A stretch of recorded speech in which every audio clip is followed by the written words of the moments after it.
Hey everyone, it's Adrienne from Crafty Little Gnome, and today I'm going to show you how my family is getting ready for the holidays. I'll show you how I created this DIY doormat with my Cricut machine and acrylic paint. Then I'll bring you on a tour of my front porch, where I'll show you all the different digital assets I used from the All Access subscription from Creative Fabrica.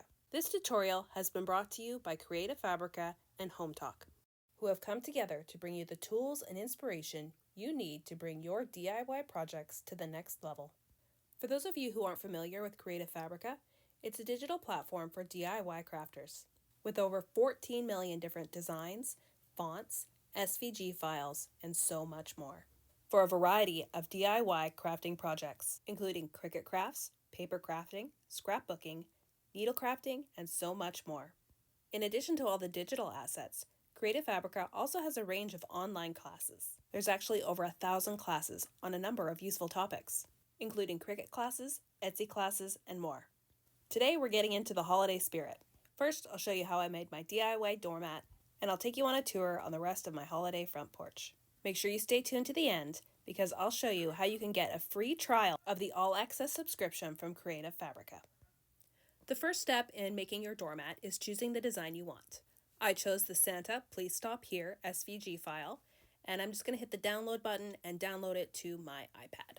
To open the file, go to where the downloads get saved on your computer, hit the zip file, and then the folders will open, and then you can see all the different files available. For this project, with my Cricut machine, I'm using an SVG file. Next, we're going to open up Cricut Design Space and hit Canvas. We're going to upload our design onto the grid. Hit Upload, Browse Files, and then choose the SVG. Quickly name your file, then you can hit Save, and we're ready to get started. For this project, I want to separate the different elements of the design so I can work with them individually. My doormat is almost 30 inches wide, and by separating the different words and working with them on their own, I can make them large enough that it'll fit properly on the mat.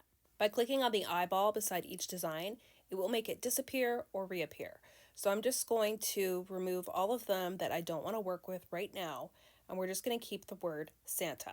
That way I can make it large enough that I can print off and the rest of the design won't be affected. I'm going to work on those ones later, and I can basically make them any size that I want to so that my project will fit properly on the doormat.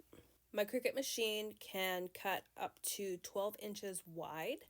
If I wanted it longer, I could just rotate the design and have it print off in a portrait format instead of a landscape format. This is how the design looks before you format it. So what you actually need to do is hit Actions. Then you're going to go ahead and click Combine. And then you're going to hit Weld. And that will make it so that it saves the layout. And when you hit Make It, then it'll look proper. So I'm using the Cricut Explore 3, which uses materials that actually do not need a mat. So I'm clicking on Without Mat. Then it's going to look perfect the way I want it. And then we can go ahead and print it out.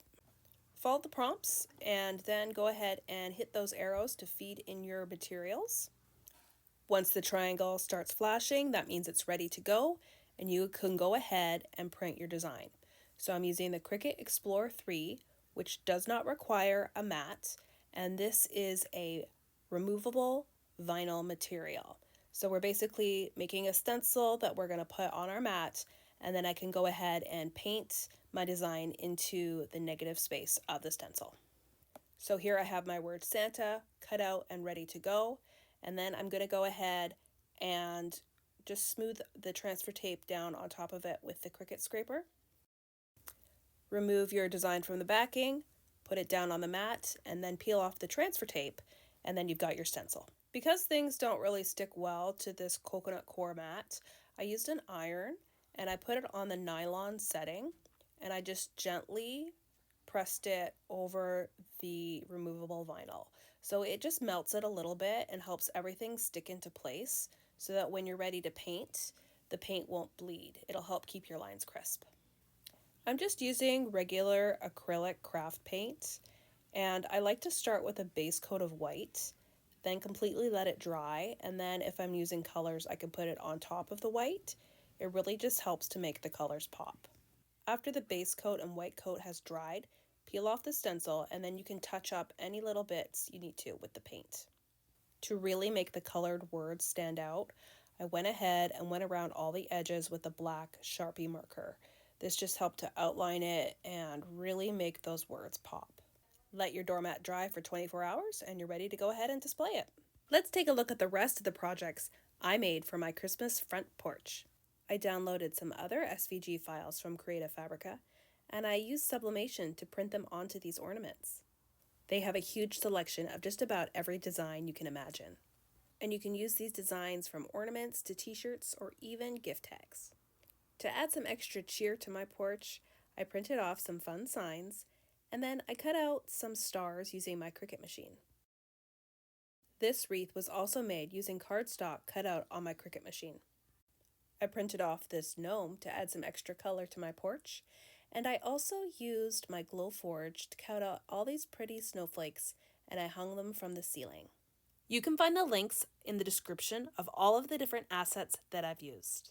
Now, let's talk about the free trial to the all-access subscription that we are able to offer you. You can get instant access to over 14 million different designs, fonts, crafts, SVG files, and so much more. And commercial licenses are included.